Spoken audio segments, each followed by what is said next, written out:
Adrian's voice rolled across the ballroom like warm honey, smooth, confident, rehearsed to perfection.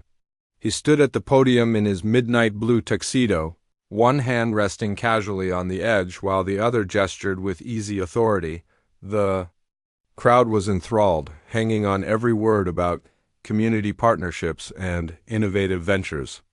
Cameras clicked in steady rhythm, each flash catching the sparkle of the massive chandelier above, each shutter snap capturing what they thought was a perfect image of power and grace.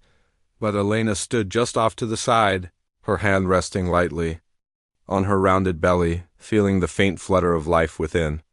It was almost ironic. Inside her grew something innocent and pure, while standing beside her, her husband carried something rotten and deceitful. Every word he spoke seemed to scrape against her skin, because she knew what he didn't expect anyone else to know. Her other hand gripped her small clutch so tightly her fingers ached. Inside it, a single velvet pouch felt impossibly heavy for its size, a weight that had followed her for weeks. She had found the photos by accident, or maybe fate had shoved them into her path. The woman in the red dress had been careful, but not careful enough. A forgotten message thread on Adrian's unlocked phone. A hotel receipt that didn't match his business trip schedule. And finally, the pictures unmistakable, undeniable, intimate in ways no wife should have to see. She had wanted to confront him right away, to scream, to demand answers.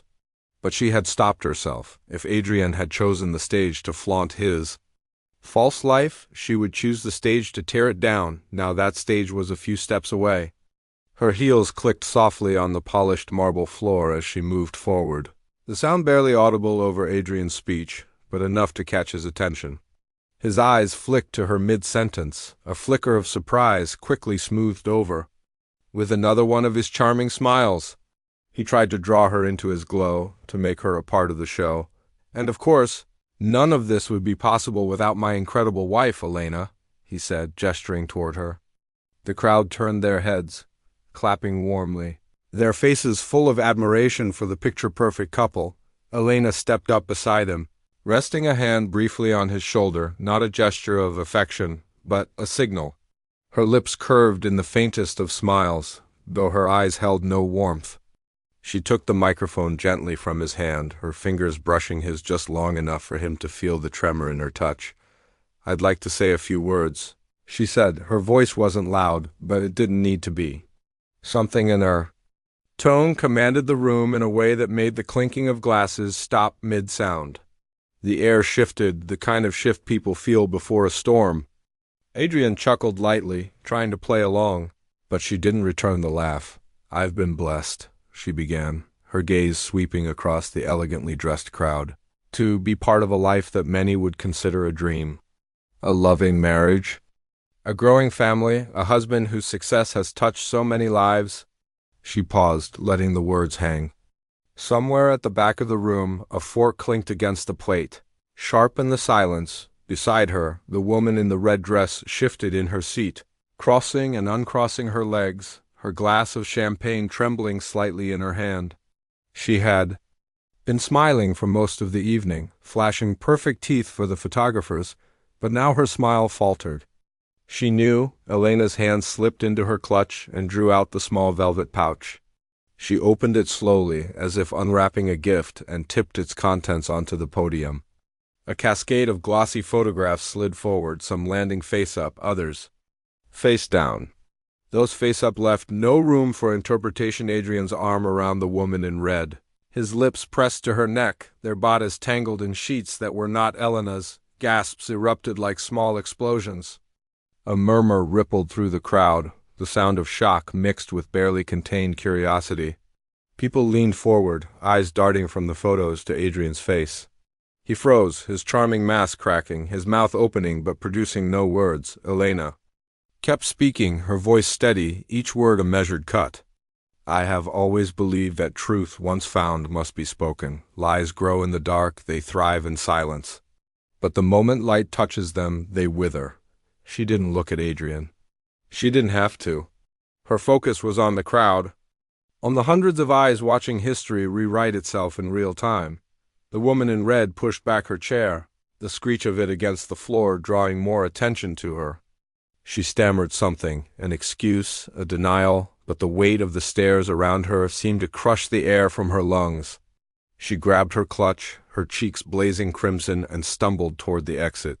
Her heels clattered against the marble, each step louder than the last, until the doors swung shut behind her. Cameras snapped furiously now. But the energy was different. This wasn't admiration, it was hunger. The press would feast on this for days, maybe weeks. Adrian's empire, so carefully curated, was bleeding on the floor of his own gala. Adrian reached for Elena's arm, his voice low and urgent. "Elena, we can talk about this." She stepped back, just enough to make his hand fall away. The move wasn't violent, but it was final. The crowd sensed it. They weren't watching a marital dispute. They were witnessing a Detroning.in.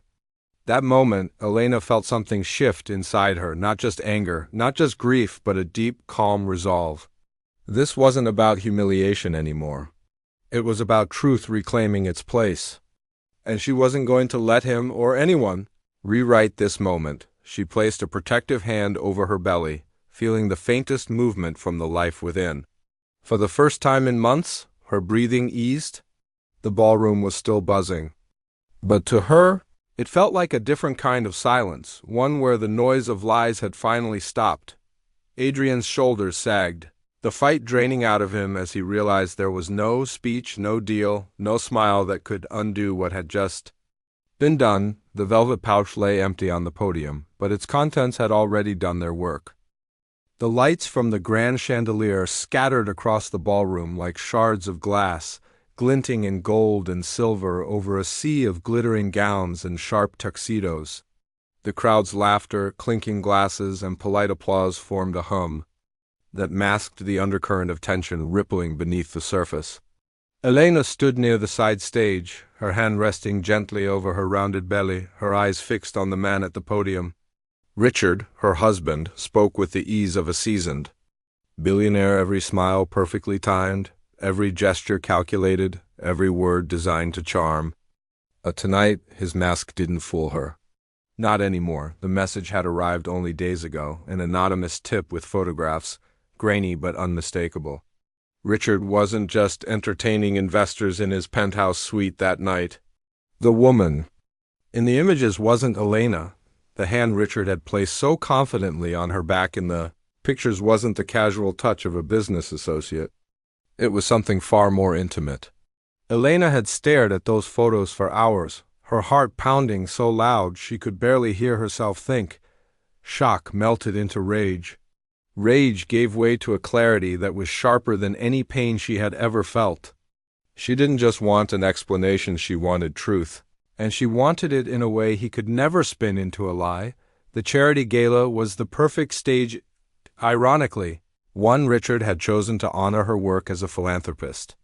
The irony tasted bitter in her mouth. Every detail of tonight had been planned meticulously in her mind. She wasn't going to scream or sob. She wasn't going to look like a woman shattered. She would be the picture of grace and strength, letting the truth speak for itself. She'd hired a discreet technician who now waited backstage, fingers poised over the controls that would project the damning images on the massive LED screens. Once her cue was given, Richard's speech drew polite applause from the audience. As he glanced toward her with a smile, the kind that once melted her heart, she felt nothing but cold steel inside. He invited her onto the stage, the spotlight shifting to her, and every step she took toward him was deliberate. Her silk gown swished with quiet elegance, the kind of beauty that hid the storm in her chest. He reached for her hand as she stepped up, but she didn't take it. The subtle rejection made his smile falter for the briefest moment, but the crowd didn't notice. Her voice, when she finally spoke into the microphone, was warm but edged with something unyielding. She began with words that painted their history together, how they had built a life, a marriage, and dreams. Her tone was steady, her posture regal, but her eyes locked on Richard like a hawk circling prey. "Marriage," she said, "is built on trust. Without it, no amount of wealth, power, or success can keep it standing." Richard's confident smile returned, but she saw the flicker of uncertainty behind it. That flicker deepened when she paused, glanced toward the technician, and gave the smallest nod. The ballroom lights dimmed. The massive screens behind them came to life.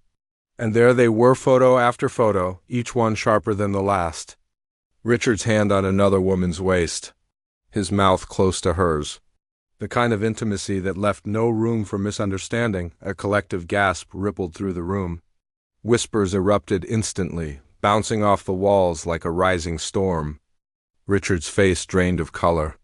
He tried to step forward to take the microphone, but Elena held up a hand and the crowd stilled again. She wasn't done. Her voice didn't waver as she explained no accusations. No screaming, just facts, dates, times, the undeniable truth that this was not an isolated lapse but a pattern, a betrayal that had been carried out in the shadows. While she carried his child, the mistress seated somewhere toward the back froze, eyes wide, her face paling under the fluorescent glare. Elena saw her shift in her seat, shrinking as murmurs turned to pointed glances. She stood suddenly, clutching her purse, and hurried toward the exit. But the cameras caught it all, her departure now part of the spectacle she had tried to avoid. The whispers turned sharper, tinged with judgment. The sound of her heels clicking against the marble floor faded into silence, leaving only the echoes of what had just unfolded. Richard finally reached for the microphone, desperation flashing across his features. "Elena, this isn't the place," he began, but she cut him off with a look so cold it seemed to slice the air. "This is exactly the place," she said, her words like glass breaking in a quiet room. "Because you didn't just betray. Me in private, you built this entire life for the public to admire, knowing it was a lie. Tonight they deserve the truth just as much as I do." The audience, once charmed by Richard's charisma, now sat frozen, some with pity in their eyes, others with unfiltered disdain. The weight of the revelation hung heavy, pressing down on every gilded surface of the ballroom. Richard's attempts to speak were drowned out by the low, relentless murmur of the crowd. Elena handed the microphone back to the host without another glance at him. Her exit from the stage was unhurried, dignified. She didn't look back, not at the man who had sworn vows to her, nor at the life they had built on illusions. Each step was a step out of his shadow and into something she could claim as her own. She could feel the eyes of the crowd on her, not in pity but in a strange kind of respect. She had not come undone in front of them. She had stood tall, unflinching, even as her world shifted beneath her feet. The storm wasn't over, she knew that. The legal battles, the media frenzy, the personal grief, they would all come. But tonight she had seized the one thing he could never take from her, her voice. And she had made sure it echoed loud enough for the whole world to hear. The hall was silent for what felt like an eternity after her words hit the air. It wasn't just silence, it was the kind of stillness that sucked the oxygen from the room. Liam stood there, his face drained of the usual confidence, his mouth slightly parted as though he had been punched. Cameras flashed, catching every micro-expression, every twitch of denial and fear crossing his face. The mistress, still frozen in her glittering gown, looked like a porcelain statue about to shatter. A ripple of murmurs ran through the audience, rising into a tide of shocked gasps and whispers. The board members seated in the front row exchanged glances heavy with recognition, pieces of a puzzle clicking together. Sophie stood with her back straight, hand resting lightly on her growing belly as if to remind herself what and who she was fighting for. She wasn't just a humiliated wife, she was a woman taking back her power in the most public, undeniable way. "I think," she said, her voice cutting through the noise like a blade, "you've all seen enough to understand who's really been running this company, and it hasn't been him." She turned toward the enormous screen where, moments before, she had played the damning video. Now the image switched to slides, detailed charts, confidential emails, and memos signed not by Liam, but by herself. Every major decision that had saved the company in the last year bore her fingerprints. The applause that began was hesitant, as though the crowd was testing the waters, but it quickly swelled. She hadn't just exposed a scandal, she had proven her value, her leadership, and her moral strength in a single stroke. Liam stepped forward, his voice breaking. "Sophie, please." We can talk about this privately. His eyes darted between the cameras and the shareholders, desperation creeping into his tone. You don't have to do this. Her gaze never wavered. I already did, and now they know the truth. She didn't spit her words in anger. They rolled out calm, deliberate, almost regal. You traded your integrity for a moment of pleasure. I traded my pain for purpose. And now, she turned to the chairman, I am ready to take the helm. It was the chairman's slow nod, followed by the unanimous clapping of the board. That sealed Liam's fate. In that moment, the mistress, her eyes wet with shame, slipped quietly out the side door, leaving behind the sound of thunderous applause. No one followed her. The story had already moved on. Liam's empire, which he had once believed untouchable, had just been wrested from his hands, not by a hostile takeover, but by the very woman he had underestimated. Sophie stepped forward to the podium, her figure illuminated by the stage lights, her hand brushing her belly once again. It wasn't just the child she carried, it was a future she had built herself, brick by brick from the ashes of betrayal. I accept the board's decision, the chairman announced, his voice carrying over the roaring crowd. Effective! Immediately, Sophie Bennett is appointed CEO. The words hung in the air like a final verdict. Liam lowered his head, the reality settling over him like a weight he couldn't lift. His once prized reputation had been dismantled in less than 20 minutes, and Sophie hadn't needed to raise her voice once. As she spoke her first words as CEO, she didn't gloat, didn't look back at the man who had destroyed their marriage. Instead, she looked forward. This company will no longer be built on arrogance, lies, and personal indulgence. It will be built on integrity, vision, and resilience. I promise you that. The applause rose again, this time standing, unified. Reporters jostled for position, flashes lighting up the stage, recording the moment the wronged wife became a corporate leader overnight. Sophie's heart pounded, but it wasn't from fear, it was from the rush of victory, of justice served, of a destiny reclaimed. In the back of the room, Liam sank into a chair, his head in his hands. For the first time, he understood the weight of karma not as an abstract idea, but as a force with a face, and it was hers. Sophie Bennett. The woman he had dismissed, betrayed, and tried to control. She had not only survived him, she had replaced him. As the conference ended and the crowd swarmed around her, Sophie stepped down from the stage with a calm, steady grace. She knew her journey wasn't over. There would be battles ahead. But for now, she had won the war that mattered most. And she had done it in front of the world. Somewhere, beyond the closed doors, the mistress vanished into anonymity. Liam would go home to a house that felt colder than ever, stripped of power and dignity. And Sophie? She would go home knowing that her child would grow up with a mother who didn't just endure betrayal, she conquered it. The night air outside the hall was cool, the city lights stretching endlessly ahead of her. Sophie took a deep breath, letting the crisp wind brush against her face. Her heels clicked on the pavement, each step echoing like the beat of a victory drum. She wasn't walking away from her past. She was walking into a future she had claimed. With her own hands, and for the first time in a long time, she smiled, not for the cameras, not for the crowd, but for herself.